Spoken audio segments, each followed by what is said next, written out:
At Christmas, my daughter-in-law said, "We'll be spending Christmas at my mom's house. You can stay here." I didn't argue. I just bought a ticket. When I posted the photos, my phone started ringing off the hook. Who was the man sitting next to me? That sentence, those 9 words just broke me in two. It wasn't a scream, it wasn't a slap, it was worse. It was the tone.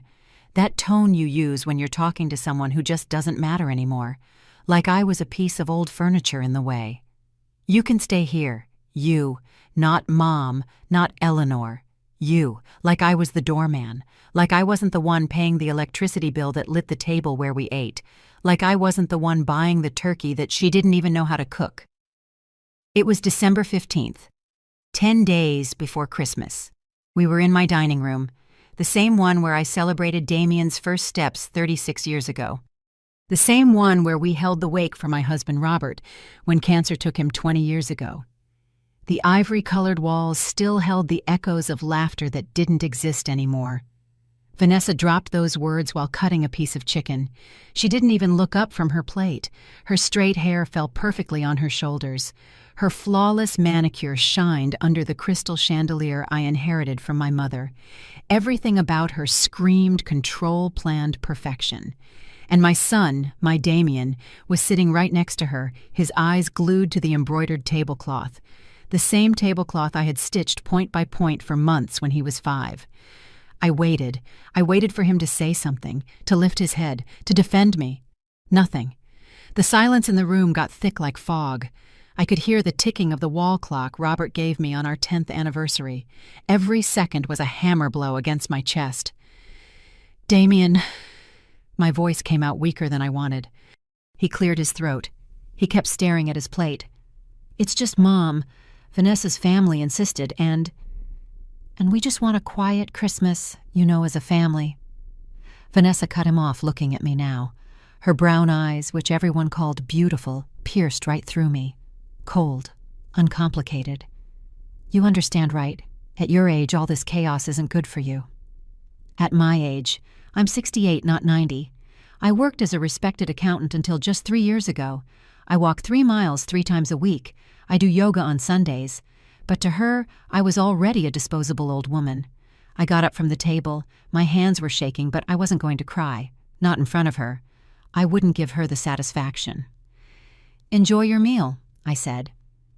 And I went up to my room, in my own 3-story house in a quiet suburb of Chicago. The house I bought with the sweat of 40 years of nonstop work after Robert died. The house I painted remodeled, filled with memories. The house that now felt like a prison where I was the intruder. I sat on my bed and looked out the window. The neighborhood Christmas lights twinkled like fallen stars. Every house told a story. Families together, hugs, warmth, and me. I was alone in the middle of the crowd, living under my own roof. And then something strange happened. I didn't cry. I didn't scream. I didn't sink into self-pity like I had for the last 3 years.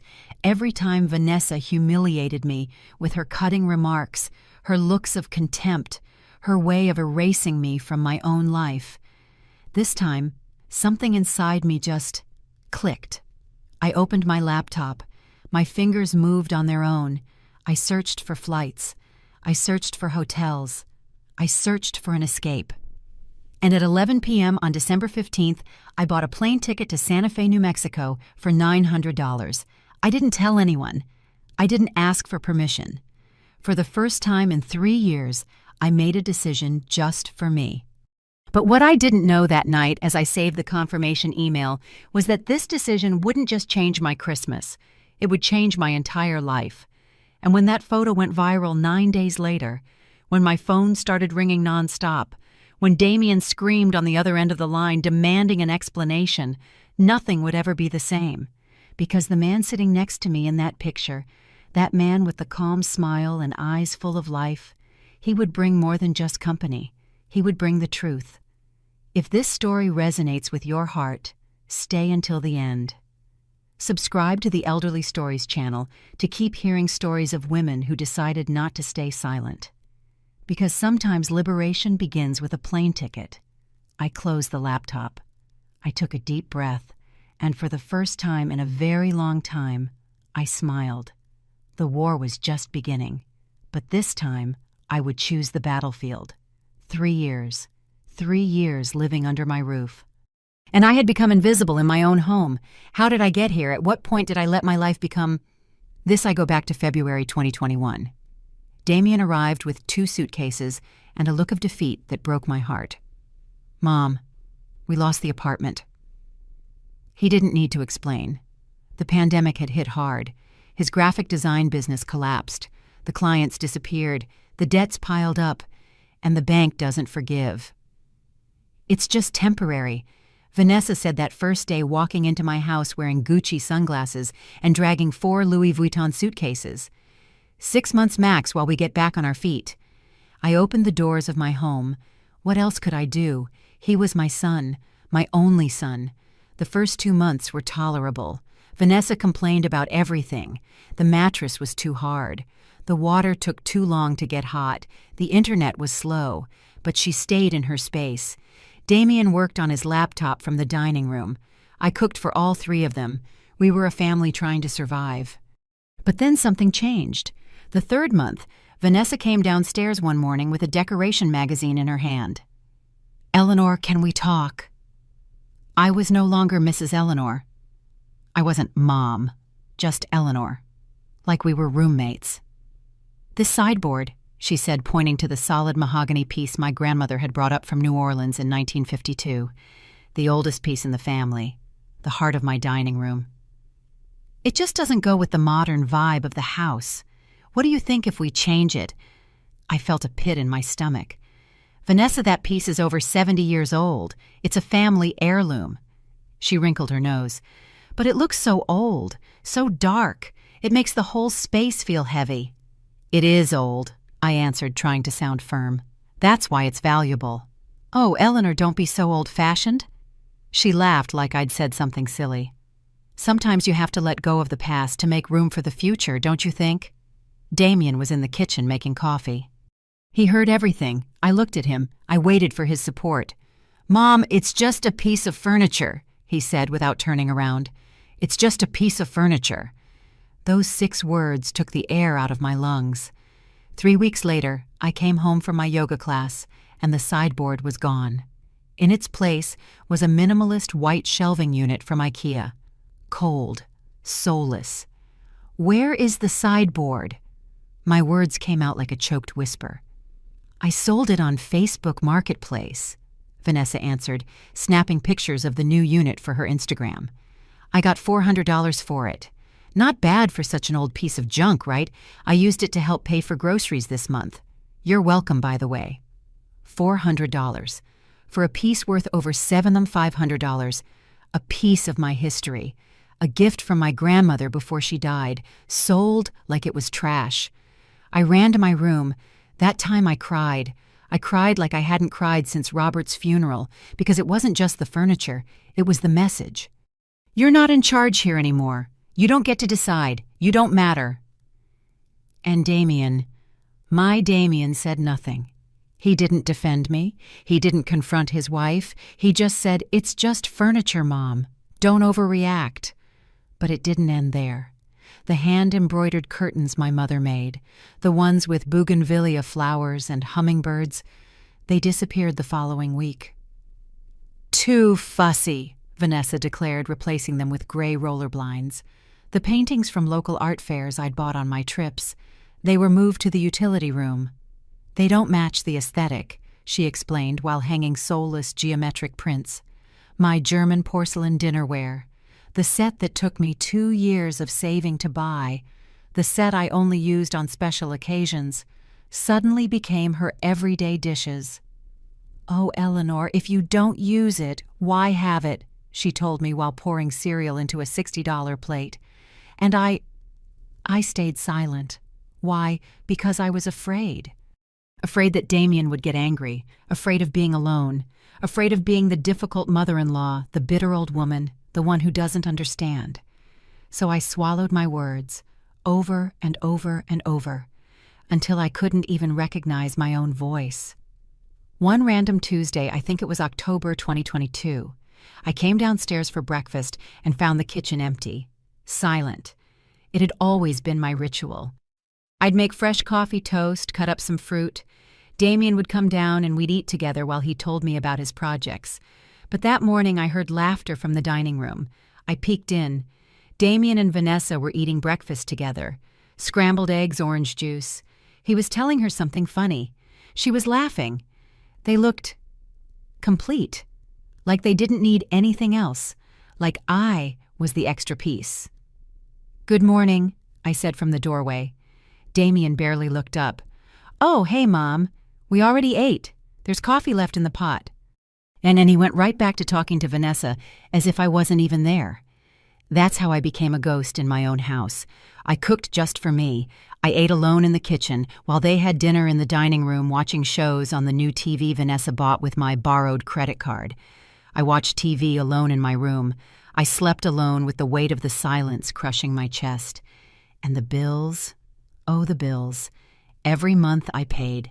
Electricity, gas, water, internet, phone, all the groceries.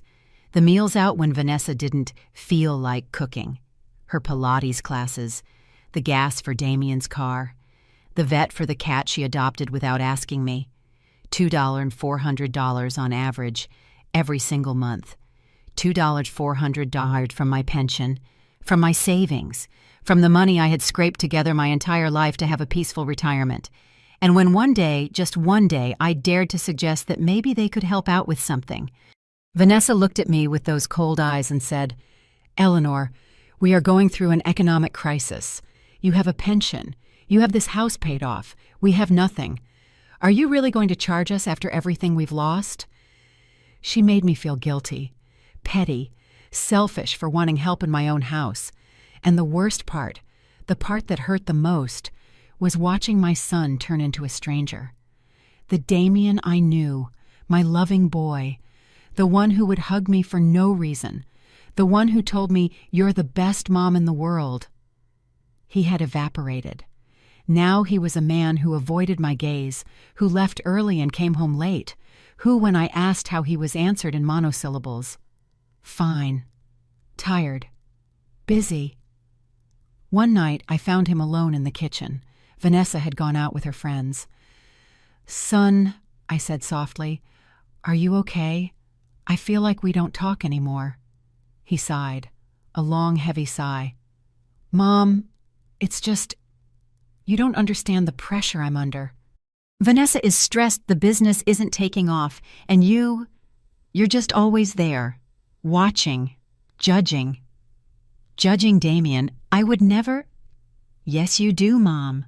With your silence, with your sad faces. It makes Vanessa uncomfortable.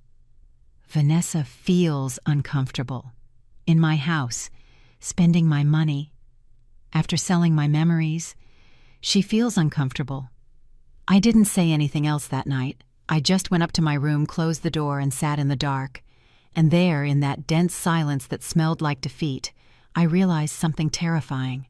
I had become an expert at swallowing my words, until I couldn't recognize my own voice anymore. But I didn't know yet that the final blow would come wrapped in Christmas paper and served in my own dining room. December 15th was just around the corner, and with it, the sentence that would change everything.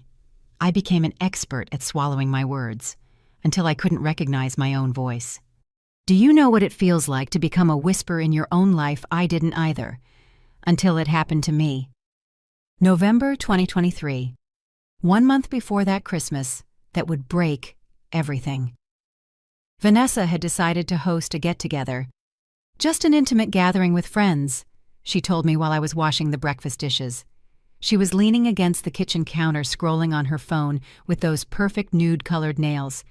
"It'll be like 8 people, nothing rowdy."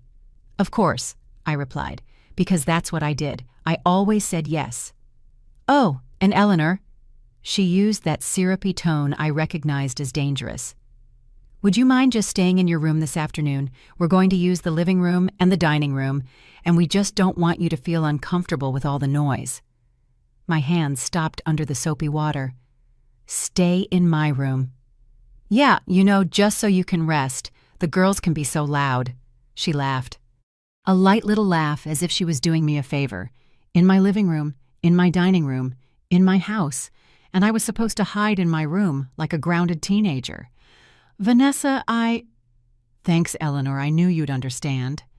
And she left before I could finish my sentence. That afternoon, 8 women arrived. High heels, expensive perfume, rehearsed laughter. They walked into my home like it was a rented event hall. I was in my room, with the door closed, listening to their voices cut through the walls.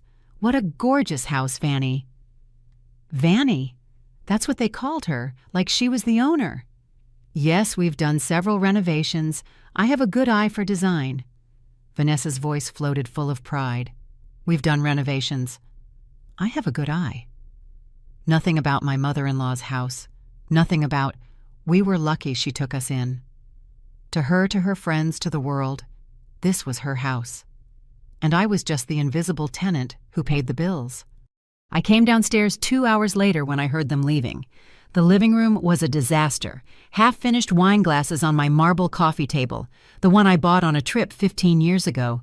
There was a red stain on the Persian rug, cheese and cracker crumbs everywhere, and then I saw something that froze my blood. On the floor next to the sofa were pieces of porcelain, my German dinnerware, 3 plates, smashed. I picked up the pieces with trembling hands. Each shard was a dagger. Those plates had cost me $60 each. I had cared for them for years like they were jewels. Vanessa appeared with a trash bag. Oh, yeah, I forgot to tell you. Carla tripped and dropped some plates. So clumsy. She shrugged. But oh well, they're just plates, right? They're just plates. It's just furniture.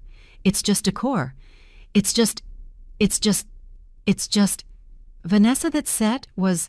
It was old Eleanor. They don't even make that pattern anymore. Besides, they were already chipped. She started gathering glasses. You should buy something more modern, more practical. Chipped. My plates didn't have a single scratch before she arrived. I washed them by hand. I stored them with tissue paper between each one. But now they were chipped. Like me. Like my life. Chipped away by someone who valued nothing. Help me clean up, will you? I'm exhausted from playing hostess. She handed me the trash bag. And I cleaned. I picked up the wreckage of my dinnerware. I cleaned the wine stains. I straightened the furniture. I washed the glasses. Like I was the maid in my own house. Damien came home late that night. He found Vanessa in bed watching TikToks. How was your party, love? Amazing. Your friends are the best. He smiled. He lay down next to her. He didn't come downstairs to say hello to me. He didn't ask how my day was. I was in the kitchen eating dinner alone. Again. A piece of toast and a chamomile tea. The silence of that house screamed louder at me than any insult. The next few days were a blur of the same. Vanessa redecorating. Vanessa buying things with my borrowed money. Vanessa complaining about the cold, the heat, the food, the street noise, the way I walked on the stairs, and me swallowing all of it. Every word I wanted to scream, every complaint that died in my throat.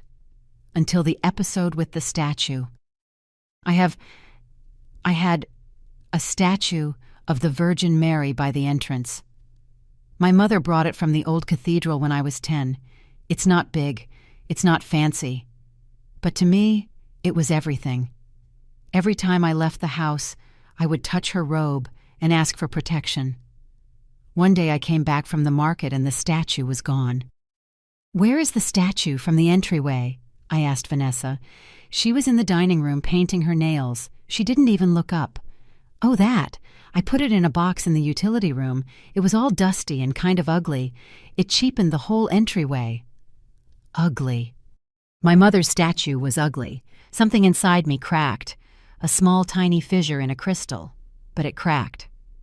Vanessa, that statue is sacred to me. Oh, Eleanor, don't be dramatic. God is everywhere. You don't need an old figurine to believe.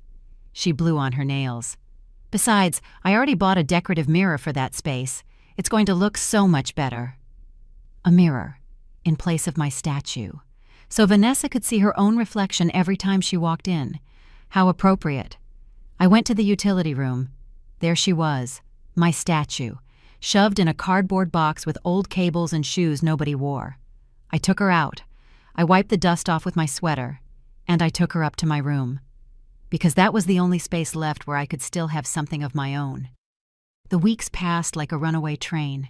Every day I felt smaller, quieter, more non-existent. I stopped going down for breakfast. They didn't wait for me anyway. I stopped cooking for 3. They ate out or ordered delivery. I stopped trying to talk to Damien. His answers were one-word replies or just staring at his phone. I became a shadow, a ghost, an echo of who I used to be.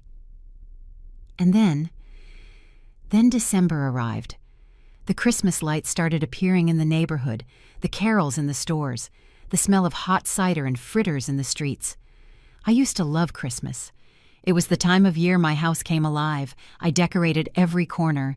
I cooked recipes my mother taught me. I invited the neighbors. We laughed, we sang, we were a family. But this year Christmas smelled like defeat. Vanessa hung minimalist white LED lights where my colorful garlands used to be. She bought a small artificial tree because the real ones make too much mess. No nativity scene, no tradition. This is what modern Christmas is, Eleanor. Less clutter, more aesthetic. More aesthetic, less soul, like everything she touched. And I watched from the second-floor railing as my house turned into a cold, perfect, empty Pinterest board. Just like me. On December 15th, I went down for dinner. I don't know why. Maybe I still had that stupid hope that something would change, that Damien would remember his mother existed, that Vanessa would have one moment of humanity. The 3 of us sat down. Chicken and sauce, rice.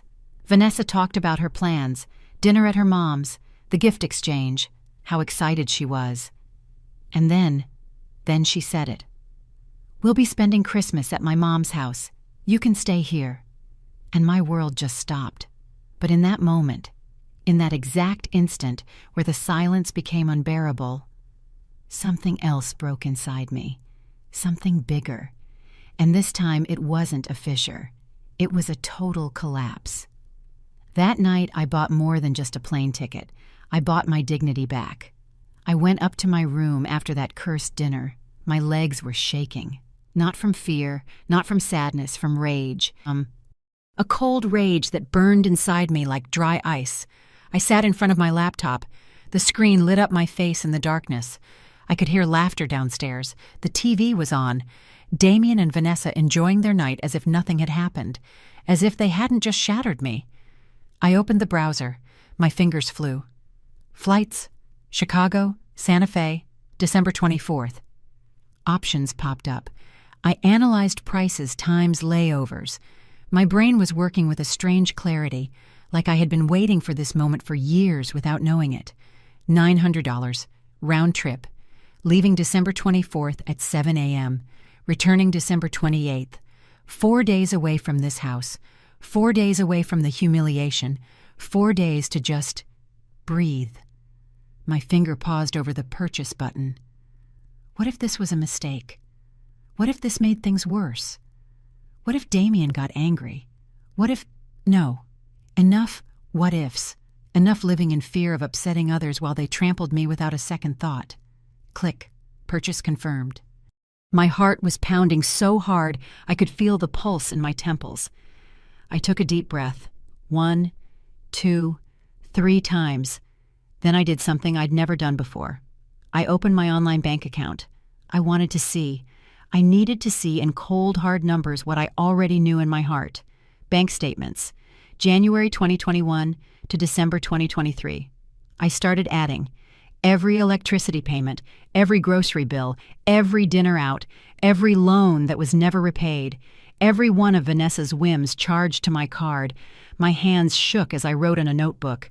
Utilities, groceries, gas, dinners, medical expenses for them, Vanessa's shopping. I stopped. I checked the numbers twice, 3 times. It couldn't be. I added it all up again. $86,400. $86,400 in 3 years. That was more than my annual salary when I was working. That was half of my entire life savings. That was the money I had saved for emergencies, for trips I never took, for a peaceful old age. And I had given it away. given it to a son who no longer spoke to me, and a woman who treated me like an obstacle. I felt sick. I got up, walked to the bathroom, splashed cold water on my face. When I looked in the mirror, I barely recognized myself. Who was this woman with the tired eyes? When had I gotten so old? When had I let them erase my spark? No more, I whispered to my reflection. No more. I went back to the computer. I was acting with surgical precision now. New folder. Evidence. Screenshot of the bank statement. Save. Photo of the utility bills. Save. Records of the money transfers. Save. Photos of the sideboard before Vanessa sold it. Thank God I had them on my old phone. Save. WhatsApp messages where Vanessa asked to borrow money. Save. I didn't know why I was gathering all this. I just knew I needed it. Like a soldier preparing her arsenal before the battle. Then I dialed a number I had saved for months. 3 rings. Hello. Trish, it's Eleanor. Oh my God, Ellie, a miracle, how are you? Trish, my college roommate, the only friend I didn't push away when I married Robert. The one who visited me every week after he died.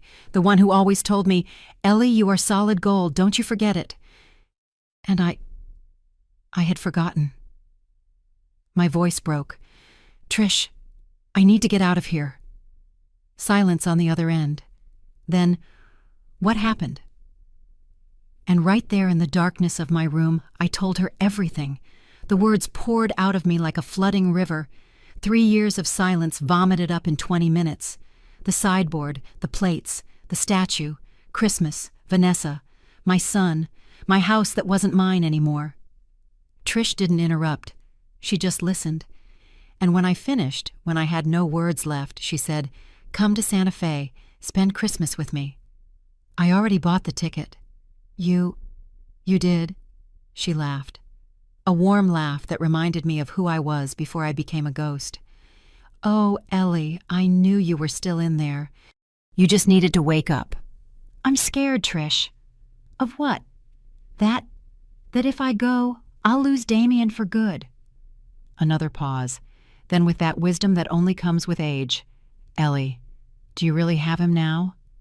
That question hit me like a bullet. No, I didn't. I hadn't had my son for months, maybe years. What I had was a stranger who wore his name and his face, but no longer had his heart. Come, Trish repeated, and pack your nice clothes. We're going to remind you who you are. We hung up after 2 a.m. I lay down, but I couldn't sleep. A movie was playing in my head.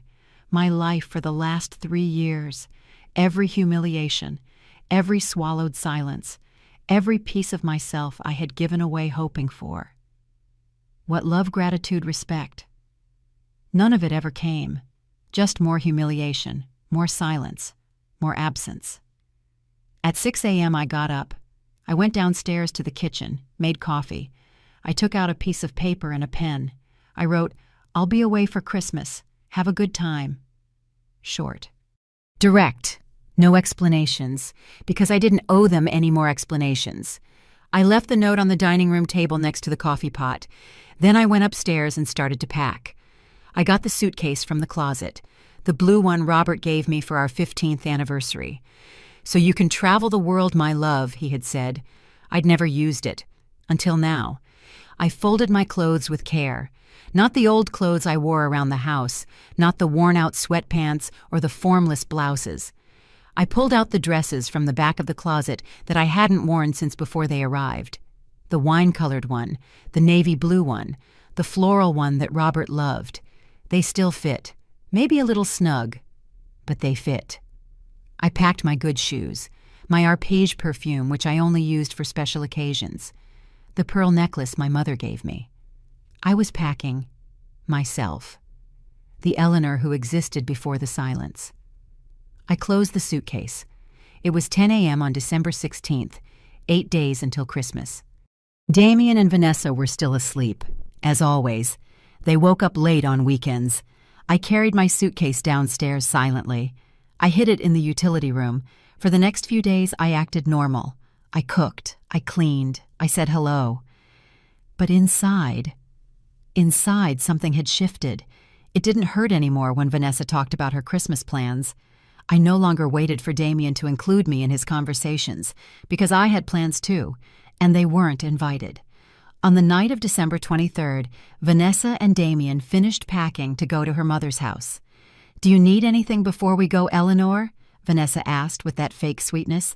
"No, I'll be fine. There's food in the fridge, not much, but there's some." She smiled. "We'll see you on the 26th. Damien didn't even say goodbye. He just loaded the suitcases into the car. I watched them go from my bedroom window, and when the car's taillights disappeared around the corner, I smiled. For the first time in 3 years, I truly smiled. I set my alarm for 5:30 a.m. Tomorrow my new life would begin, although I didn't know yet that the man I was about to meet wouldn't just change my Christmas. He would change everything. At the airport, a 68-year-old woman got on the plane. The one who got off was no longer the same. 5:30 a.m., December 24th. The alarm went off in the dark. I shut it off before the second beep. My heart was beating like a war drum. I got up in silence even though there was no one in the house. The ghosts of 3 years of humiliation still made me walk on eggshells. I showered. The hot water washed away more than just skin. It washed away years of shrinking, of making myself small, of disappearing.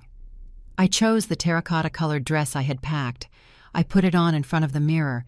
It was snug in the waist, but I looked alive. The color made my skin glow.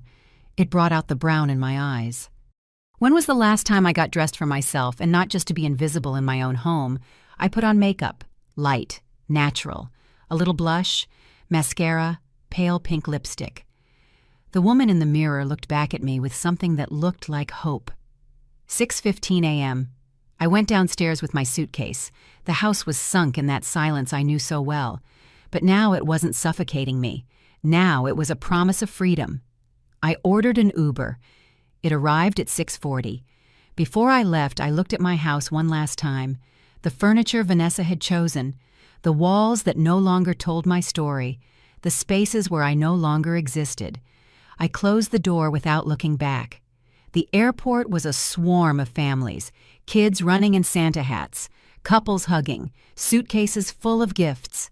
I walked alone. But I didn't feel lonely. I felt free. The flight left on time. Seat 12B, window.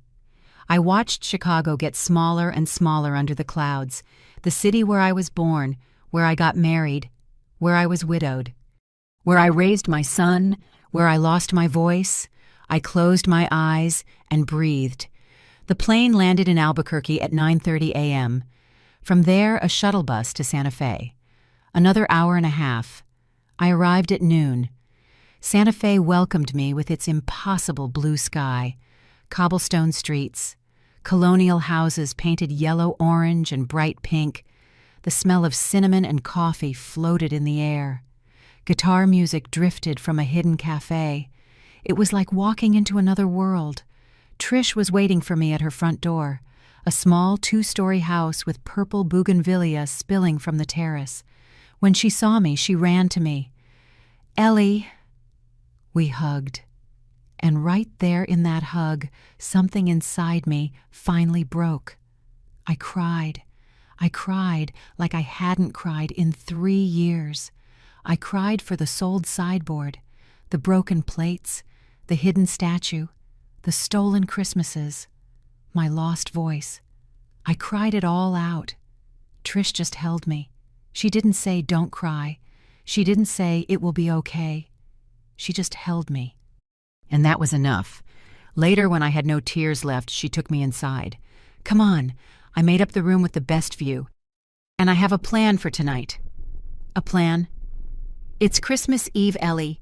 Did you think I'd let you sit here eating leftovers?" She took me to my room. Peach-colored walls, a bed with a hand-embroidered quilt, windows that opened onto a garden full of flowers. "Rest, take a shower, be ready at 7.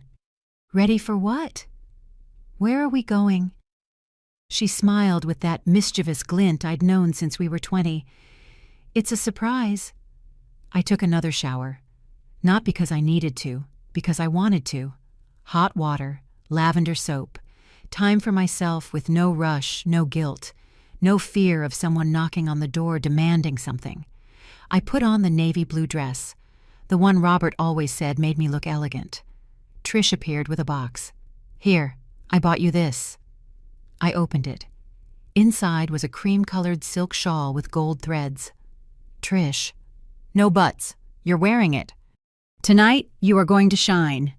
7:15 p.m. We left walking. The streets of Santa Fe were lit with lanterns. Families were strolling. Vendors offered hot cider and fritters. Carols played from the churches. It was a real Christmas. Not Vanessa's cold minimalist Christmas. It was Christmas with a soul. "Where are we going?" I asked. "To Mark and Martha's house. Some friends you're going to love. They host a dinner every Christmas. Delicious food. Good company." She looked at me out of the corner of her eye. "And there's someone I want you to meet." My stomach did a flip. "Trish, no." "Relax. He's just a friend. Retired professor. A widower like you. A good person. That's it." We arrived at a mustard-colored adobe house. From outside we could hear laughter and music. We went in. The living room was full of people. 15, 20 people maybe, all ages. Some young, some older like us. Everyone with a glass in their hand. Everyone genuinely smiling. "Trish." A woman with white hair and joyful eyes approached. "You're right on time, and you must be Eleanor." "Martha, this is my best friend Ellie." "Welcome, dear. There are no strangers here, just family we haven't met yet."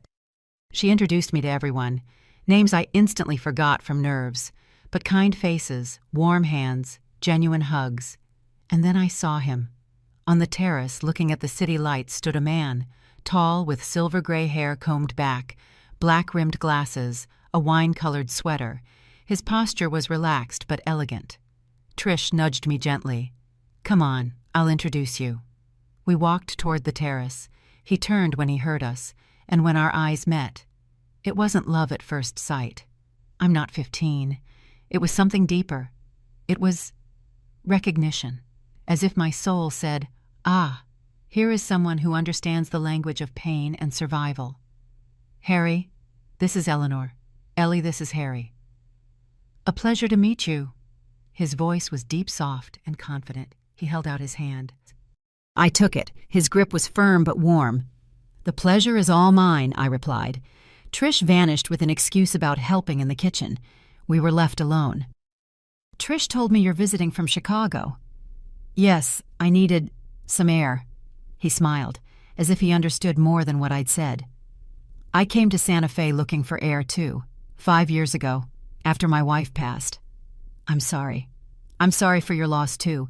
Trish didn't tell me details, but she mentioned you've had a hard time." I don't know what happened. Maybe it was the distance from my house. Maybe it was his non-judgmental gaze. Maybe it was the wine Martha had given me. I told him. Not everything, but enough. The sideboard, the plates, Vanessa, the sentence from that dinner on the 15th. He listened without interrupting. His eyes never left mine. And when I finished, he sighed deeply. "Do you know the problem with being a good person, Eleanor?" "What?" "That people mistake kindness for weakness. And they take advantage until they've bled you dry." "I was the same way," he continued. "After Elena died, my kids wanted to sell the family house, divide everything up immediately, as if the memories were worthless, as if I didn't matter." He took off his glasses, cleaned them. One day I looked in the mirror and didn't recognize myself. I had let grief and guilt turn me into someone who just says yes to everything. "So what did you do?" "I moved to Santa Fe, alone. I told them the house was mine and it would stay mine until I decided otherwise. They got angry. They stopped talking to me for 2 months. He smiled. They were the 2 best months of my life. I laughed. For the first time in I don't know how long, I laughed out loud. And after they understood that Dad wasn't an ATM or a piece of furniture, he was a person with dignity. And when they started treating me like one, we started talking again.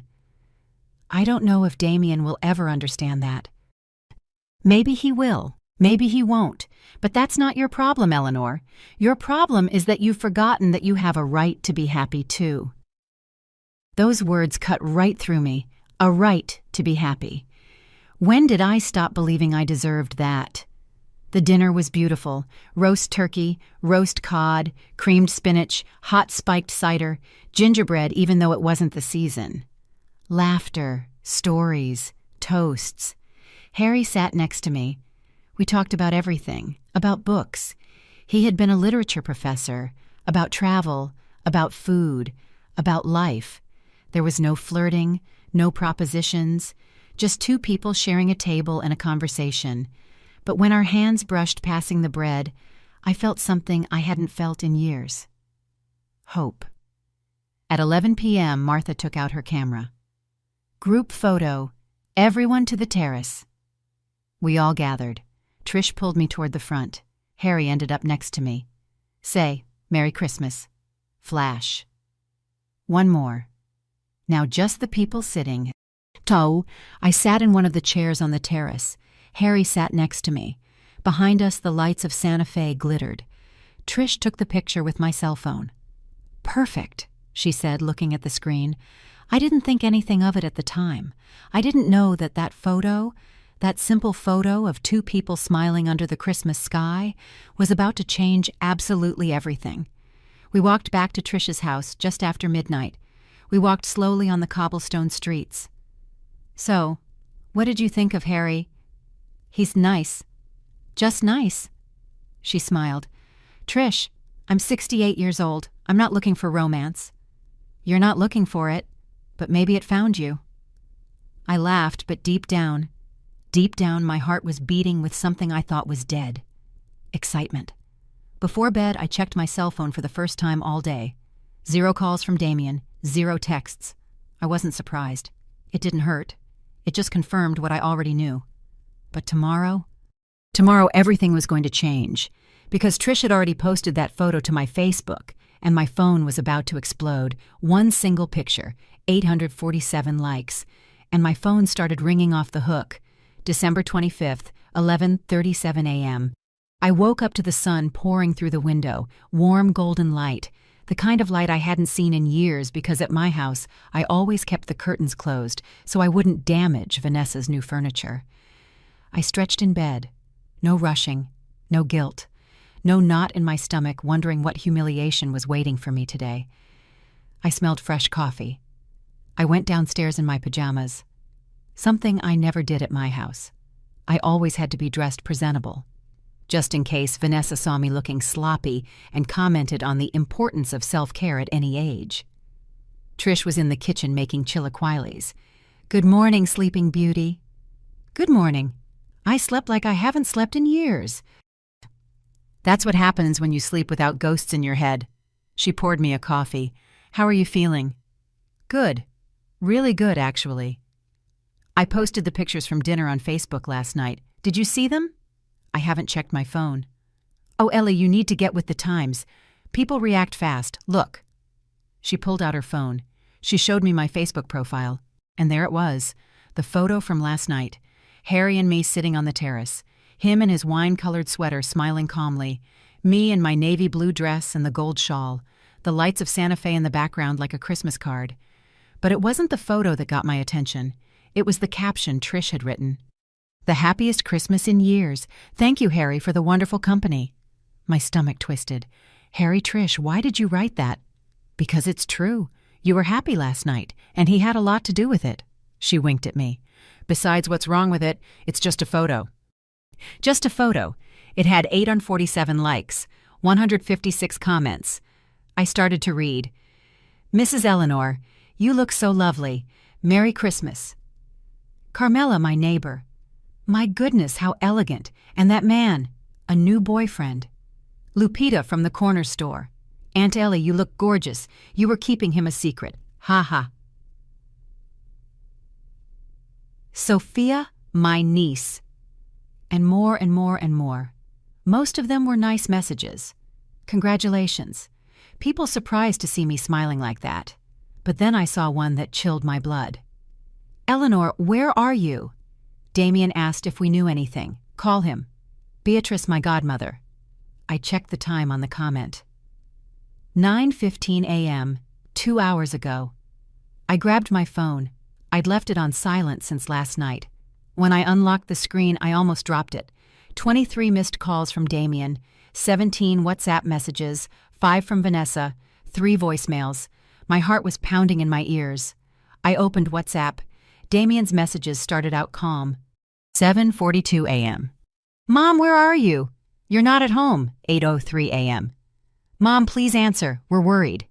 AM 31 a.m. Mom, I saw your Facebook. Who is that man? And then they got desperate. 9:12 a.m. Mom, answer me. Vanessa saw the photo. She is furious. 9:28 a.m. Why are you doing this to us? Why didn't you tell us you were going out with someone? 9:45 a.m. The neighbors are asking. Vanessa's family saw the photo. I need you to call me. 10:18 a.m. Mom, this is extremely irresponsible. You need to explain yourself. Vanessa's messages were direct and venomous. 9:35 a.m. Eleanor, how embarrassing. What are people going to say? 9:51 a.m. Damien is very upset by your behavior. You should think about your family before making these scenes. 10:33 a.m. Everyone has seen the photo. Who is that man? How long have you been dating? At your age? At my age. There it was again. That phrase reminding me that to them, I no longer had the right to live. Trish was watching me worried. What is it? I showed her the messages. Oh, Ellie. She didn't seem surprised. She seemed satisfied. It was only a matter of time. A matter of time for what? For them to realize you're not a piece of furniture they can store in the basement when they don't need you. My phone started ringing. Damien. I stared at the screen, his name flashing. The picture I still had of him from 5 years ago when he used to smile for real. Trish put her hand on mine. Are you going to answer? I took a deep breath. Yes, but on my terms. I answered. Hello. Mom. Why weren't you answering? Damien's voice exploded. In the background, I could hear Vanessa yelling something I couldn't understand. Good morning, Damien. Merry Christmas. Merry Christmas. Seriously. Mom, where are you? Who is that man in the photo? I'm in Santa Fe, spending Christmas with my friend Trish, and that man is Harry, a friend of hers. A friend. Vanessa's voice got closer to the phone. I was on speakerphone now. Eleanor, you can't just do these things without telling us. You're embarrassing us. Something inside me clicked. It wasn't anger. It wasn't sadness. It was absolute clarity. I'm embarrassing you. My voice came out calm, too calm. Me. Yes, the neighbors are asking. The family is asking. Everyone saw that photo. And what exactly is wrong with the photo, Vanessa? You're with a man at your age without telling us anything. Interesting. I walked out onto Trish's terrace. The sun was warm on my face. Because I don't recall you asking my permission to spend Christmas without me. Silence.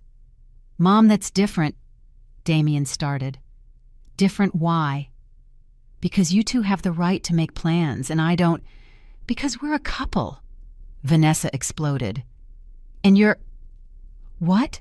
An old woman who's supposed to stay locked up waiting for scraps of attention. More silence. Trish was watching me from the kitchen, her eyes shining. She gave me a thumbs up. Mom, that's not it. Damien sounded lost, like a child who doesn't understand why he's being punished. Then what is it, son? Because I need you to explain to me why you can exclude me from Christmas without a second thought, but I can't leave my own house without your permission. Because we're your family, Vanessa yelled. Family is built on respect, Vanessa, not convenience. That sentence came out of my lips as if I'd rehearsed it my whole life. But I hadn't. It came from that place where I had stored 3 years of compressed silence. I can't believe you're doing this to us. Vanessa's voice was shaking. But it wasn't sadness. It was the rage of losing control. After everything we've sacrificed living in that house. Sacrificed. That word. That was the last straw. Sacrificed, Vanessa, I have paid $86 and $400 in 3 years to support you. Electricity, gas, water, food, gas for the car, your little hobbies, everything. And I never, not once, even got a thank you. Even God. Mom, that's not. I have the receipts, Damien. I have the bank transfers. I have everything documented. My voice was still calm, but iron firm. So don't you talk to me about sacrifice. I know what it means to sacrifice, and I also know what it means to be used. Another silence. This one longer, denser. When are you coming back? Damien asked. His voice sounded small. The 28th. We need to talk. Yes, I said. We do. About a lot of things. I took a deep breath. Have a lovely Christmas. And I hung up. My hands were shaking. I almost dropped the phone. Trish ran over and hugged me. That was incredible, Ellie. I'm trembling. That's adrenaline. That's power. That's your voice after 3 years of silence. I sank into a chair. The phone was still buzzing. More messages, more calls. But I didn't open them. For the first time in my life, I decided when and how to respond. Do you think I did the right thing? I asked the community. Ellie, you did what was necessary, what you should have done years ago. I looked at the photo again. Harry and me, smiling. So simple, so happy. And I realized something. It wasn't the photo that bothered them. It was seeing me happy, without them. It was discovering that I could exist and shine and live without their permission.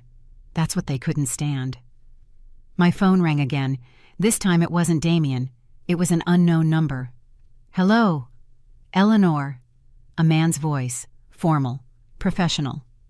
Yes, who is this? This is Mr. Montoya, your lawyer. I apologize for calling you on Christmas Day, but your son Damien was here yesterday. The world stopped. My son was at your office. Yes, he was asking about your will and about the deed to the house. I felt a fist punch me in the stomach. What did you tell him? Nothing. I told him that information is confidential and I can only discuss it with you. But Eleanor, I think we should schedule an appointment soon. I hung up. Trish looked at me, her face pale. What happened? Damien went to see my lawyer, asking about my will. I didn't need to say anything else. The pieces slammed together. That snake. Vanessa didn't just want my house to live in. She wanted to make sure it was hers. And my son was helping her. That afternoon, I couldn't enjoy the Christmas meal Trish prepared. I couldn't focus on the movies. I could only think about one thing. I needed proof. I needed to know just how deep the betrayal went. And I had 3 days in Santa Fe to plan my next move, because this war was just beginning. And now I was playing to win. When I stopped being available, I discovered who truly needed me and who was only using me. December 26th, 8:43 a.m. I didn't sleep well. Mr. Montoya's words kept ricocheting in my head. Your son was here, asking about your will. I got up before dawn.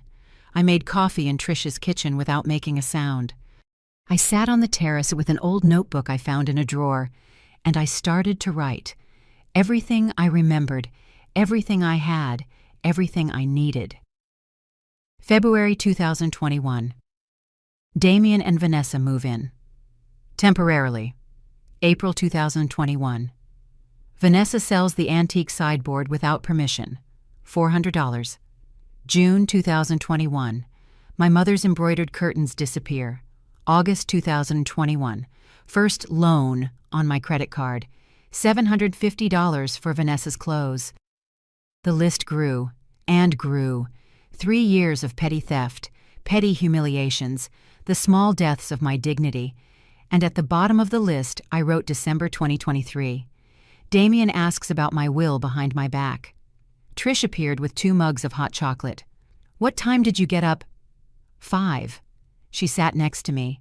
She looked at my list. Oh, Ellie. I need to understand what's happening. I need to know what they're planning.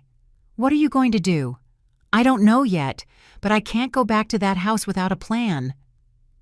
My phone vibrated. Damien again. This time, I answered on the third ring. "Hello. Mom." His voice sounded tired, broken. "We need to talk." "I'm listening." "Not on the phone. When you get back. Please." There was something in his tone, something different. It wasn't anger. It wasn't demanding. It was fear. "Did something happen, Damien?" A long silence. Heavy breathing. "Vanessa she's really upset. She says we can't trust you anymore, that the photo was an act of rebellion to humiliate us." "Humiliate you? I just spent Christmas with a friend." "I know, I told her that. But she says you're changing, that you're becoming selfish. Selfish. For having my own life, for smiling in a picture, for existing without her permission. And what do you think, Damien?" Another silence. "I don't know what to think, Mom. I'm confused. Vanessa says one thing, you say another, and you, what? I just want us to be a family again." Those words cut right through me, because they came from the boy I raised, from the son I built with my own hands after Robert died, from the Damien that existed before Vanessa. But I also knew that Damien, maybe he didn't exist anymore. "Son, I need to ask you something, and I need you to be honest. Why did you go to see my lawyer?" The silence was so long I thought he had hung up. How did you know that?" "He called me. He's my lawyer, Damien. It's his job to notify me when someone asks about my documents." "Mom, it was Vanessa's idea. I don't care whose idea it was. I asked you why." She said we should be prepared, in case something happens to you, to know how things stand." "In case something happens to me. I'm 68, Damien, not 90. I'm perfectly healthy." "I know, but what are you waiting for me to die soon so you can keep my house?" "No, Mom, it's not that." "Then what is it?" "Because from where I'm standing, it looks like you two are planning my funeral while I'm still breathing." I heard him crying, held back sobs, like when he was 7 and fell off his bike. I didn't want to. Vanessa said it was just to be informed, that you hadn't told us anything about your will and that it was important to know. I went because she insisted so much. I thought she was right. My son, my boy, so manipulated he no longer knew where his voice ended and hers began. Damien listened to me carefully. My will is my decision. My house is my asset. And when I die, which I hope is many years from now, everything will be handled exactly as I decide. Do you understand? Yes. And if you want to keep living in my house, we are going to have to set new rules, because what's been happening these last 3 years is not going to continue. What do you mean? We'll talk about it when I get back, the 28th in the afternoon. I expect you both in the dining room at 6.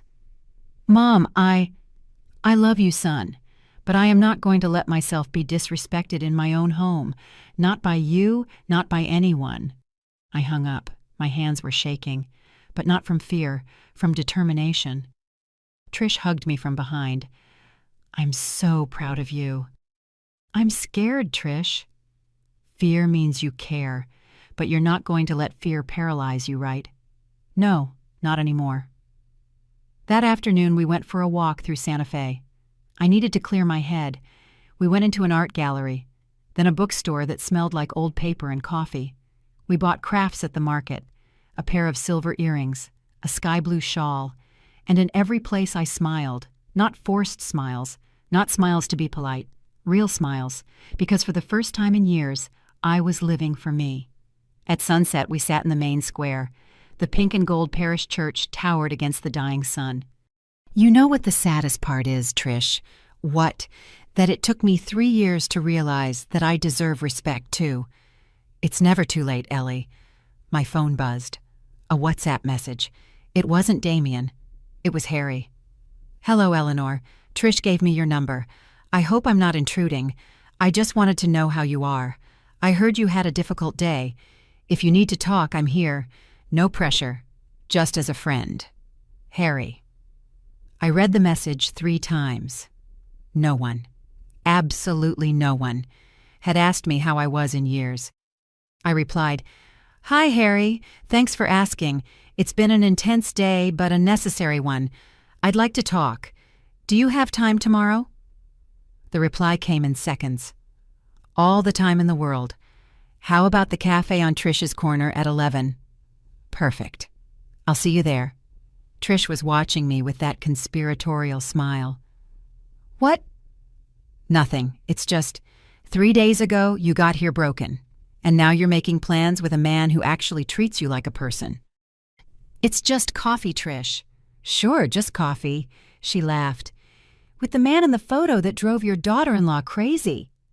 And we both laughed. That night I checked my email. There was one from Mr. Montoya. "Mrs. Eleanor, confirming your appointment for January 3rd at 10 a.m. at my office. It is important we discuss the modifications you wish to make to your will and the legal measures we can take to protect your assets. Please bring all documents you have, receipts, transfers, proof of expenses. Sincerely, Ricardo Montoya." I closed the laptop. The plan was forming in my head like a puzzle, but one piece was still missing. I needed clear evidence of Vanessa's intentions. I needed to hear from her own mouth what she was planning. And I had an exact idea of how to get it. December 27th, 11:00 a.m. The cafe smelled like cinnamon. Harry was already there reading a book. When he saw me, he stood up. He pulled out my chair like a gentleman from another time. "You look better than yesterday." "I feel better." We ordered coffee for me, an Americano for him, sweet bread.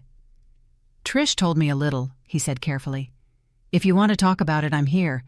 And if not, we can talk about anything else." I told him, not everything, but the essentials, the will, Damien, the manipulation.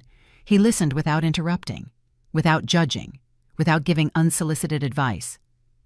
And when I finished, he said something that changed my perspective.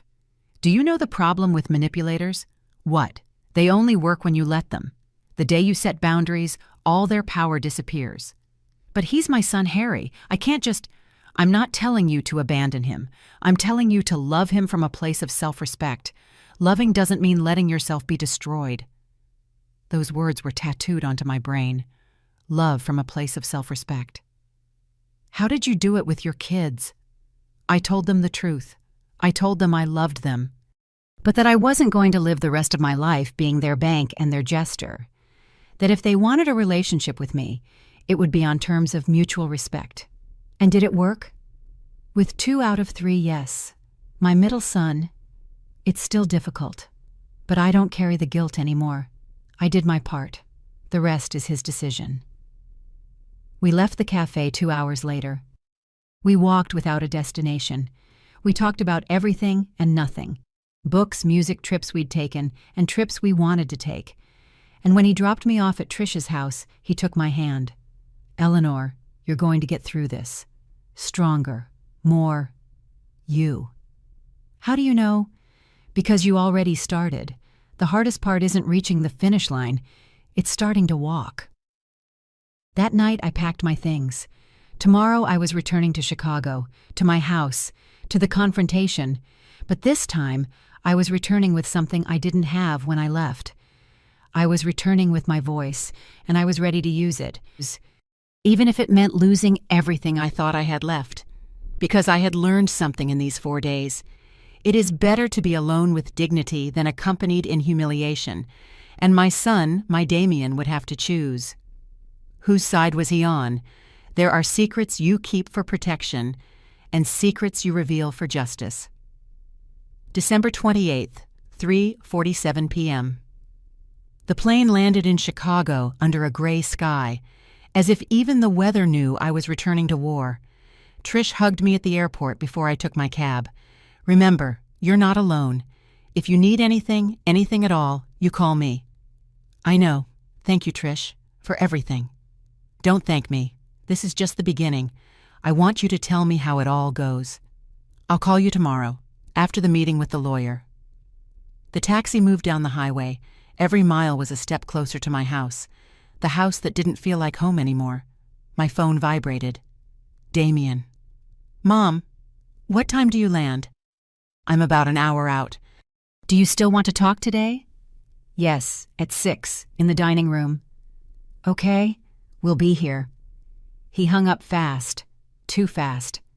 I got home at 5:15. I took out my keys, but before I could open it, the door swung open. Damien was standing there, red eyes, deep, dark circles. He looked exhausted. Mom. He didn't hug me. He just stepped aside to let me pass. The house smelled different, cleaner than usual, like when you know important guests are coming and you scrub the corners. Had they cleaned for me? I took my suitcase to my room. Everything was the same. No one had been in here. This was my only uninvaded territory. I changed my clothes. Nothing fancy. Jeans, a white blouse, the blue shawl I bought in Santa Fe. I looked in the mirror. You can do this, I told myself. You have the truth on your side. I went downstairs at 6 o'clock sharp. Damien and Vanessa were sitting in the dining room. He was nervous. She had her arms crossed, wearing that look of ice I knew so well. I sat at the head of the table, my spot, the spot I hadn't taken in months. Nobody spoke for 10 eternal seconds. Well, I said finally, here we are. Vanessa spoke first. Of course. Eleanor, I think we owe you an apology. An apology? Yes, maybe we were too harsh about the photo. We understand you have a right to have friends. How generous, granting me permission to have friends. Thank you, Vanessa. But I didn't call this meeting to talk about the photo. Damien cleared his throat. Mom, I want to explain about the lawyer. I'm listening. It was my fault. Vanessa suggested we ask about the will, but I was the one who made the decision to go. I shouldn't have done it without talking to you first. At least he was taking responsibility. That was something. And why did you do it, Damien? Because... He glanced at Vanessa. She was staring at him like a trainer giving silent commands. Because we wanted to know how things stood, to plan our future. Does your future include my death? No, Mom. It's not that. Then what is it? Because from my perspective, it looks like you're sizing up the inheritance before I'm even gone. Vanessa sighed, full of drama. Eleanor, don't be so dramatic. All families talk about these things. It's normal to want to be informed. Normal, Vanessa? What's normal is asking the person directly, not sneaking off to their lawyer behind their back. It's just that you never want to talk about these things, she shot back with that condescending tone. You always avoid it, and we have a right to know what's going to happen to this house. There it was, the truth spilling out like venom. A right? What right do you have to my house? Well, we've been living here for 3 years. We've helped with expenses. I couldn't help it. I laughed, a dry, bitter laugh. Helped with expenses. Vanessa, did you really just say that? Yes, we've contributed. Not everything, but some. I took out my phone. I opened the photos folder. I showed them the screenshots of my bank statements. $86, $400. That's what I have spent on you in 3 years. Utilities, water, gas, food, gasoline, all your whims. $86,400. Damien turned pale. Mom, I had no idea it was that much. Because you never asked. You never cared. That's not fair, Vanessa intervened. We lost our apartment. We were in crisis. You're his mother. It was your obligation to help us. Obligation. My obligation was to raise him until he was an adult, and I did that. What happened after that was my generosity. Generosity that you two mistook for weakness. Vanessa stood up from her chair. I knew it. I knew this trip to Santa Fe was about turning you against us. I'm sure that friend of yours filled your head with ideas. Nobody filled my head with anything. She just helped me remember that I deserve respect too. Respect. And what about our respect? You embarrassed us with that photo. Everyone asking who that man was, as if you were some teenager looking for romance. And what if I was? I'm 68 years old, Vanessa. I'm not dead, and I do not need your permission to live my life. Damien, say something. Vanessa tugged on his arm, but my son just had his head in his hands. Shut up, Vanessa, just shut up. It was the first time in 3 years I had ever heard him stand up to her. Vanessa froze. "What did you say?" "I said shut up. Mom is right about everything." He lifted his head. He had tears in his eyes. "We've been ungrateful. I have been ungrateful." "Damien, no, Vanessa. She's right. My mom opened her home to us. She supported us. She paid for everything. And we treated her like an inconvenience. She's to blame too. She plays the victim, but she never says anything. How are we supposed to know she's upset if she doesn't talk? Because she shouldn't have to talk. It's her house. We should have had the decency to be respectful without her having to ask." Vanessa grabbed her purse. "I am not staying here to listen to this. If you're going to take her side, fine." She walked to the door. She turned. "But let's be clear, Eleanor. If you kick us out, you'll be completely alone. No son, no future grandchildren, no family. Is that what you want?" Her words were designed to wound me, and they did. They stung. But not like before. "Vanessa, if the only way I can have a family is by sacrificing my dignity, then I choose to be alone." She let out a cruel laugh. "Well, what a sad life for you." And she walked out, slamming the door. Damien and I were left in the silence. The wall clock ticked. 6:47 p.m. "I'm sorry, Mom." His voice was broken. "Forgive me. For everything. For being a coward. For not defending you. For letting all this happen. Damien." He wiped his tears. "When Dad died, you became my hero. You worked twice as hard.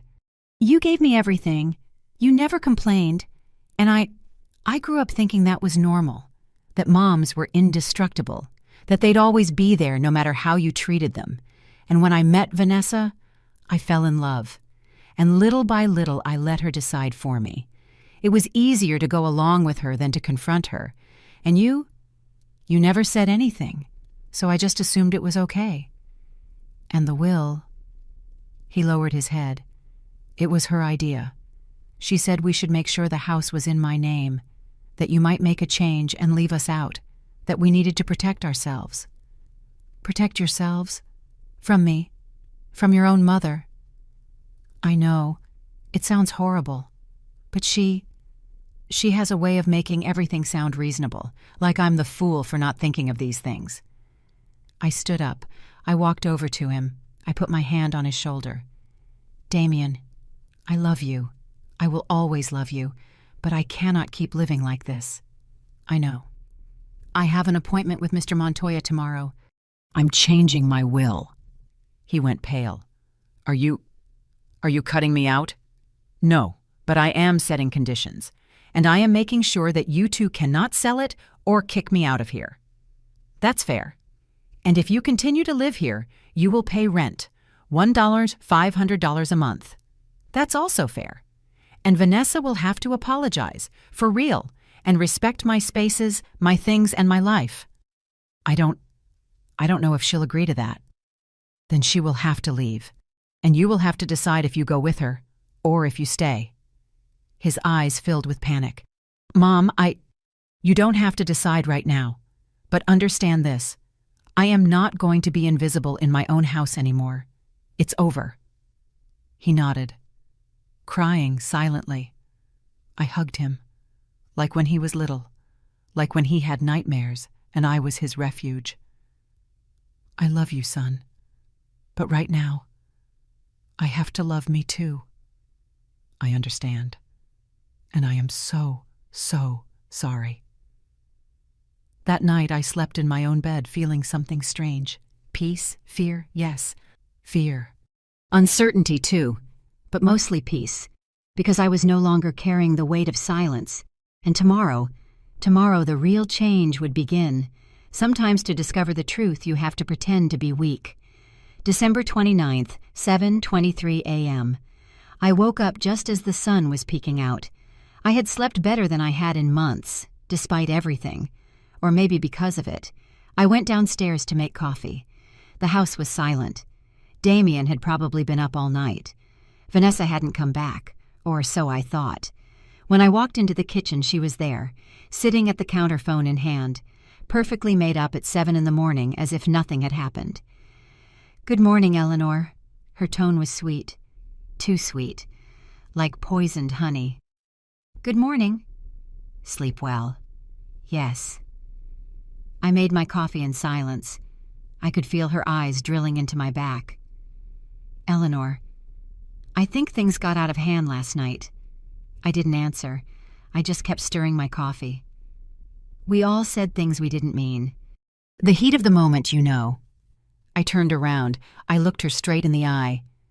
"Did you not mean what you said?" She laughed. Light. Fake. "Of course not. I'm fond of you, Eleanor. You're my husband's mother. We're family." Family. That word she used like a shield whenever it suited her. "Vanessa, what is this?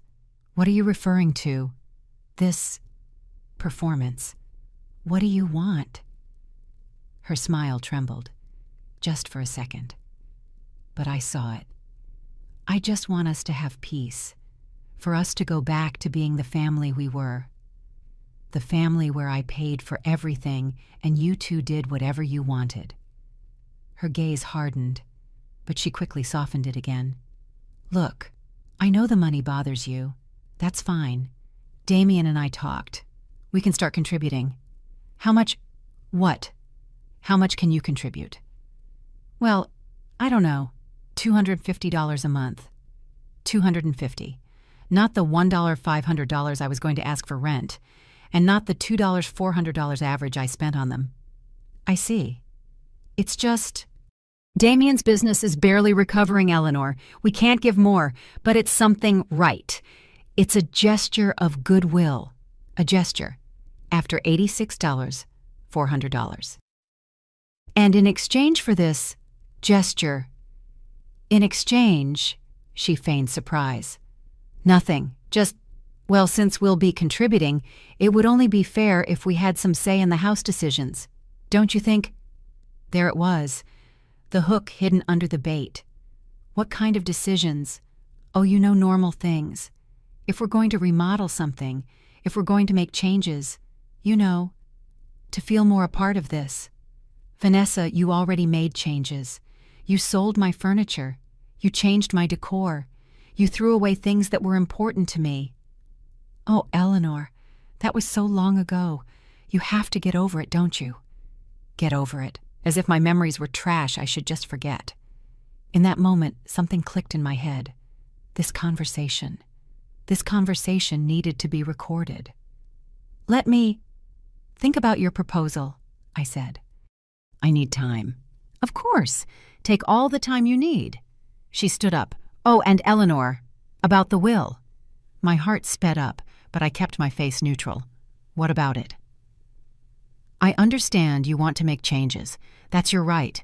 I just hope you remember that Damien is your only son, and that this house has been his home for 3 years. It would be sad if because of a misunderstanding he lost what is rightfully his." "Rightfully his? Yes. You're not going to live forever, Eleanor, and when you're gone, this house should belong to Damien. It's only fair. It's what any mother would do." There it was. No filter, no disguise, waiting for me to die so she could take everything. "You're right," I said. My voice tired. I pretended to be weak. "It's just, I'm so confused. I don't know what to do." Her eyes lit up, like a shark smelling blood. "Oh, Eleanor, it's normal to be confused at your age. That's why it's important to trust your family. We only want what's best for you." "You do?" "Of course. Look, why don't you cancel that appointment with the lawyer? We can talk. The 3 of us. As a family, without lawyers involved. It's healthier that way." "I don't know." "Think about it. Lawyers just complicate things, and they charge a fortune to do it." She came closer. She put her hand on mine. "Trust us, Eleanor. Trust your son." I looked her in the eyes. Those eyes I once thought were pretty. Now all I saw was calculation, manipulation, coldness. "Okay, I'll think about it." She smiled, victorious. "I knew you'd see reason. You're an intelligent woman." She walked out of the kitchen humming a song. I waited 5 minutes, 10, until I was sure she had gone upstairs. Then I took my cell phone out of my robe pocket. I had recorded the entire conversation, every word, every phrase, every veiled threat. "You're not going to live forever, Eleanor. This house should belong to Damien. Cancel that appointment with the lawyer." My hands were shaking as I saved the audio file in 3 different places. My phone, my email, the cloud. Trish was right. Manipulators only have power when there are no witnesses. I went up to my room. I called Mr. Montoya. "Mrs. Eleanor, good morning." "Good morning, Mr. Montoya. I'm confirming my appointment for tomorrow at 10. "Perfect. Did you bring the documents I asked for?" "Yes, and I have something else. A recording." A recording of my daughter-in-law, admitting she wants me to cancel the appointment with you and talking about my house as if it's already hers. Silence on the other end. "Mrs. Eleanor, that is very valuable evidence. Bring it tomorrow, and I think we should consider stronger protective measures." "Like what?" "An irrevocable trust, a life estate, clauses that prevent the sale of the property, and depending on what you show me tomorrow, perhaps a restraining order if we feel you're at risk." "At risk, Mrs. Eleanor, when this much money is involved and someone is waiting for you to die, we have to take precautions." His words chilled my blood. Was I actually at risk? Was Vanessa capable of... No, I didn't want to think about that. But I couldn't be naive either. "I'll see you tomorrow, Mr. Montoya." "Until tomorrow. And Mrs. Eleanor, be careful." I hung up. I sat on the bed. The phone felt heavy in my hand. I had crossed a point of no return. This wasn't just about setting boundaries anymore. This was about protecting my life, literally. That afternoon, I pretended to be tired. I stayed in my room. I heard Damien and Vanessa talking downstairs. I couldn't make out the words, just the tones. Hers insistent, his hesitant. At 8 p.m., Damien knocked on my door. "Mom, can I come in?" "Come in." He walked in, his face a mask of defeat. "Vanessa told me you two talked this morning." "Yes." "She says, you offered to let us pay rent, and you made it difficult." "Difficult, Damien? She offered $250 when you two cost me $200 to $400 a month." "I know, I already told her that, but she says it's all we can do." "And what do you say?" He sat on the edge of my bed. I say, she doesn't want to change anything, that she's just putting on an act because she's afraid you'll kick her out. And as soon as the danger passes, everything will go right back to how it was. At least he was being honest. "And what do you want, son? I want this to work. I want us to be a family, but..." He covered his face with his hands. "But I don't know if it's possible. Not as long as Vanessa is the way she is." "Then you're going to have to make a decision."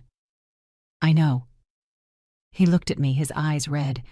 "Mom, if you had to choose between your dignity and not being alone, what would you choose?"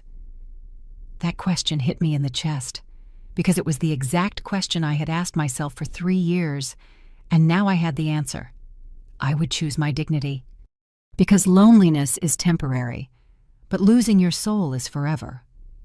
He nodded slowly. "That's what I thought you'd say." He stood up, walked to the door. He paused. "Mom, whatever happens tomorrow with the lawyer, I'm going to respect your decision.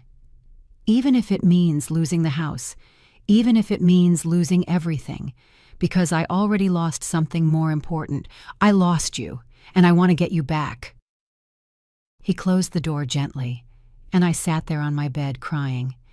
But not from sadness, from relief.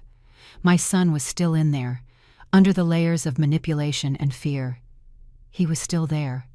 And tomorrow we were going to get back what Vanessa had stolen from us. Our family, our dignity, our peace, even if it meant she had to leave forever. The silence had made me weak, but the truth gave me back my power. January 3rd, 9:47 a.m. I dressed with care. Black pants, a white blouse, the gray blazer I used to wear when I was an accountant, low, firm heels.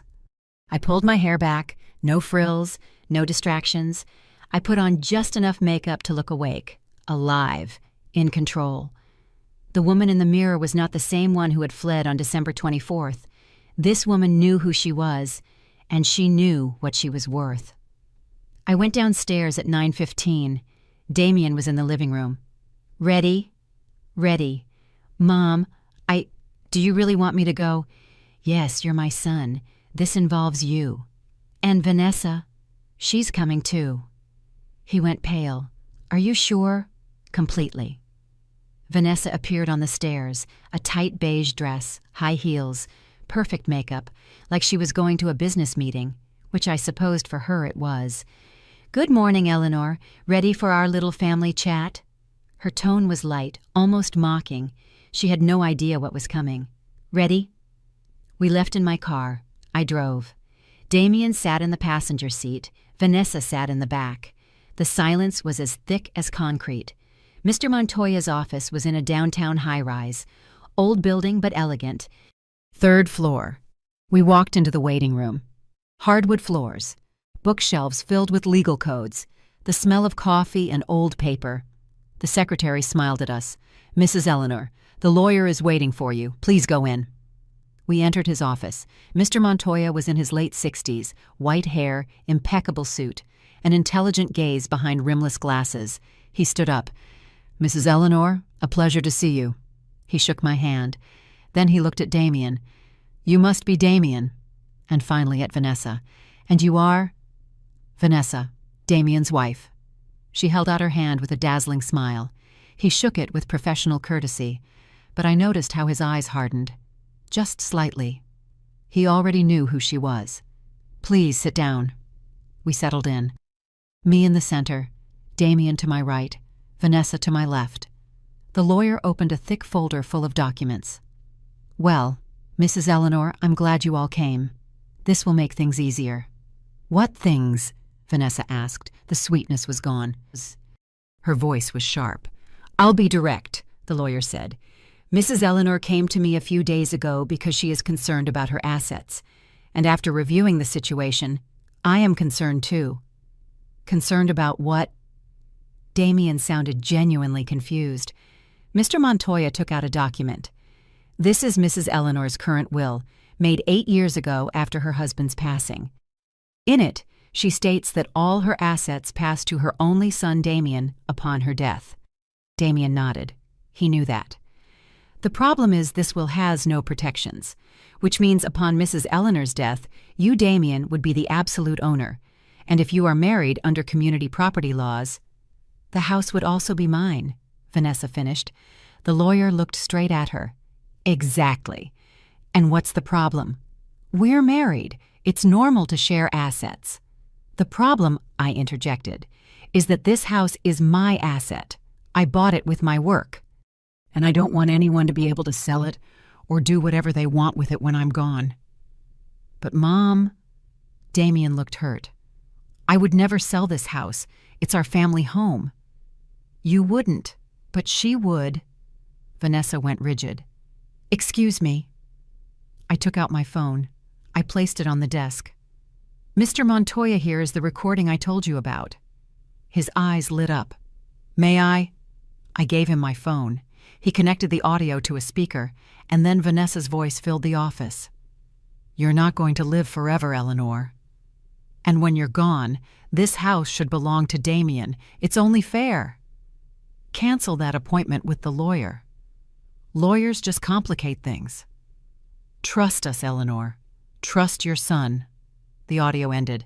Damien's face was distorted. Vanessa, you said that... She jumped to her feet. You recorded me. That's illegal. Here in Illinois, the lawyer said with an icy calm, a person can record conversations that they are a part of. It is perfectly legal. But you took it out of context. What context? My voice came out firm. The context where you ask me to cancel my appointment with my lawyer. The context where you talk about my house as if it's already yours. I just wanted us to resolve this as a family." "No," Damien said. His voice was shaking. "You wanted to manipulate my mom so she wouldn't protect herself. Damien, it's true. And I was an idiot for not seeing it sooner." The lawyer held up a hand. "I believe it's time to discuss the solutions." He took out more documents. "Mrs. Eleanor and I have prepared a new will. Allow me to explain how it will work." He placed the papers on the desk. "First, the house will be placed into an irrevocable trust. Mrs. Eleanor retains a life estate. She can live there, rent it, modify it, but she cannot sell it or give it away. Second, upon her passing, the house passes to Damien, but under the following conditions. It cannot be sold for 10 years. It cannot be mortgaged. And if Damien decides to rent it, 40% of the profits will go to a foundation for elderly women in vulnerable situations. Third, if Damien attempts to violate these clauses, the house automatically passes to that foundation." Vanessa was livid. "That is absurd. He's her son. You can't put conditions on him like that." "I can, and I am," I said, "because this house represents 40 years of my work, and I will not allow it to end up being sold to pay for debts or whims." "Fourth," the lawyer continued, "given that Damien and Vanessa currently live on the property, the following is established. If you wish to continue living there, you will pay a monthly rent of $1,500. $1,500, Vanessa screamed. "He's her son. She's going to charge her own son rent." "It's below market rate for a house that size in this suburb," the lawyer replied. "In fact, she could charge more." "And fifth," I continued, "if you do not agree to these conditions, you have 30 days to vacate the house." The silence that followed was deafening. Damien stared at the documents as if they were written in another language. Vanessa was breathing heavily. Her hands were shaking. This is abuse," she finally said. "Damien, are you going to let your mother treat you like this?" Damien looked up. He looked at me, and in his eyes I saw something I hadn't seen in years.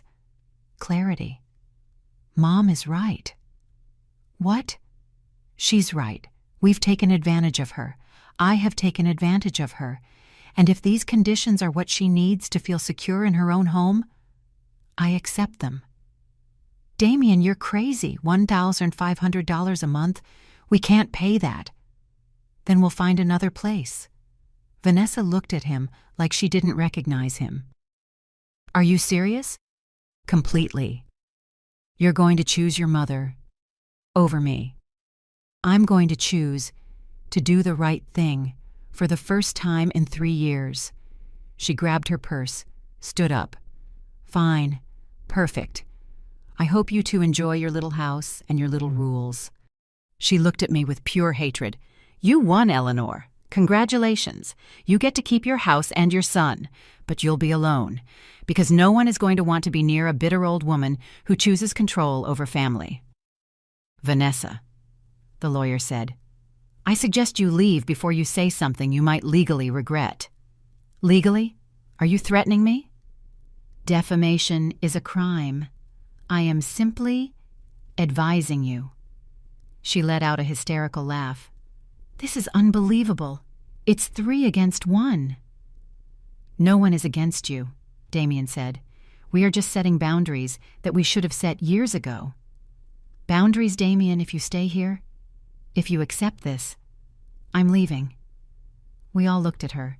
The ultimatum was on the table. Damien took a deep breath. I saw his hands shake. I saw his eyes fill with tears, but I also saw his spine straighten. "Then you can go." Vanessa froze. "What?" "I said you can go. If you can't respect my mom, if you can't live under fair conditions, if all you want to do is control and manipulate, then I don't want to be with you anymore." "Damien, you can't be serious." "I've never been more serious in my life." She looked at each of us, looking for an ally, looking for a crack. She found none. "You are going to regret this," she said, her voice full of venom. "All 3 of you." And she stormed out, slamming the door so hard the bookshelves trembled. The silence she left behind was strange. It wasn't uncomfortable. It was liberating. like after a storm ends and the air smells like a new beginning. Damien sank into his chair. He covered his face with his hands, and he wept. He wept like he hadn't wept since he was a child. I got up. I knelt beside him. I hugged him. "I'm so sorry, Mom. I'm so, so sorry. It's okay, son. It's over. I loved her. Or, I thought I did, but I just realized I don't even know who I am without her telling me what to think. Now, you get to find out." The lawyer gave us a few minutes. Then, with professional delicacy, "Mrs. Eleanor, do you wish to sign the documents?" "Yes." "Damien." My son lifted his head. He wiped his tears. "Me too." We signed, one by one, the documents that protected my assets, my dignity, my future, and my son's too. We left the office just after noon. The sun was shining brightly. The sky was clear. "What do we do now?" Damien asked. "Now, we go home, we make some lunch, and we start over. Just like that, and just that complicated." He laughed, a sad but real laugh. "Mom, thank you." "For what?" "For not giving up on me, for fighting, for reminding me who I'm supposed to be." I hugged him right there on the street. "I will always fight for you, son, but I'm done fighting against myself to do it." We got home at 2 in the afternoon. Vanessa's clothes were gone. She had emptied her side of the closet, her things from the bathroom, her shoes. She had left a note on the bed. "Damien, when you come to your senses and realize the mistake you've made, it will be too late. I hope you, your mom, and her house make you happy, because I'm done trying. V." My son read the note. He folded it. He put it in his pocket. "Are you okay?" I asked. "No, but I will be." That night we ate dinner together, just the two of us.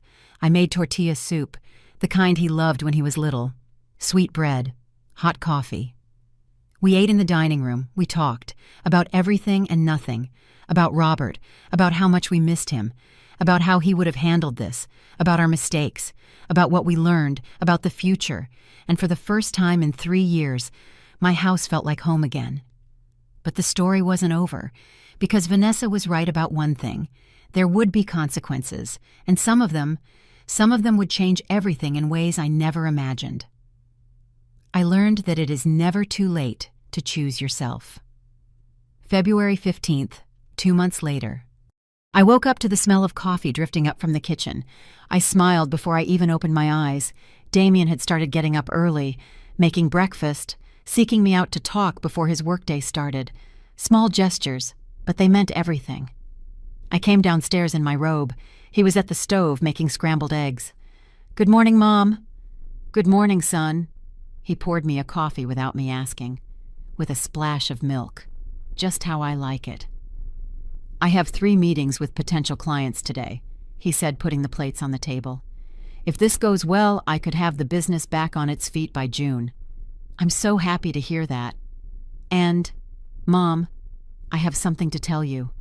His tone was serious. My heart sped up. "What's wrong?" "I found an apartment, a small one in a different neighborhood. I'm going to move out." I felt a pit in my stomach. "You're leaving?" "It's not that I want to leave, but I need to learn to stand on my own feet, to not depend on you, and to be the man Dad would have wanted me to be." He took my hand. "I'm going to pay my own rent. I'm going to cook my own food. I'm going to wash my own clothes. All the things I stopped doing because it was easier to let you do them." My eyes filled with tears. "I'm so proud of you. I'll come visit twice a week, and I want us to have dinner together every Sunday, if you want to, of course." "Of course I want to. And Mom, I've been going to therapy." "Really?" "Yeah, for 3 weeks now, with a psychologist who's helping me understand how I got so lost, how I let someone control me like that." "I'm so glad, son. And there's something else." He took a deep breath. "Vanessa called me 2 weeks ago." My stomach tensed. "What did she want?" "She wanted to get back together. She said it was a mistake, that she missed me, that we could find a way to make it work." "And what did you tell her?" I told her no, that I needed time alone, that I needed to heal, and that if we were ever to get back together, it would be under completely different conditions, with clear boundaries, with mutual respect. How did she take it? She got angry. She said I had changed, that I wasn't the same person. He smiled. And she was right. I'm not the same person. And I don't ever want to be again. I hugged him, long, tight. Your father would be so proud of you. I know, and I think I'm finally starting to be proud of myself too. That afternoon the doorbell rang. I opened the door, and there stood Harry, with flowers, sunflowers. Hello, Eleanor. My heart did a little jump I wasn't expecting. Harry, what are you doing here? Trish told me you'd be alone today, and I thought maybe you'd like some company for coffee. I smiled. I'd love that. He came in. I made coffee. We took out some cake I had made that morning. We sat in the living room, my living room, which was starting to feel like mine again. I had reclaimed the space. Little by little, I'd rehung my paintings. I put the family photos back on the shelves. I bought new plants. And even though my grandmother's sideboard never came back, I placed a small table with her photograph by the entrance. Your house feels different, Harry said. Different how alive, like it's breathing. That's because I can finally breathe in it. We sat in comfortable silence, the kind of silence that only exists between people who don't need to fill every second with words. Eleanor, there's something I've been wanting to ask you. Tell me. These past 2 months, we've talked almost every day, on the phone by text, and I've enjoyed every single conversation. Me too. I'd like for this to be more than conversations. My heart sped up. What do you mean? I mean, I would like to take you to dinner, officially, as what could be the beginning of something. Harry, I'm 68 years old. I've been through one marriage. I have an adult son. A complicated life. And I'm 72. I have 3 kids, 2 grandkids, a house full of memories, and a complicated life too. He took my hand. But having a complicated life doesn't mean we don't deserve company, that we don't deserve laughter, that we don't deserve the possibility of something new. I looked into his eyes, those kind eyes that had seen me at my worst and had never judged. I don't know if I'm ready. You don't have to be ready. You just have to be willing to try.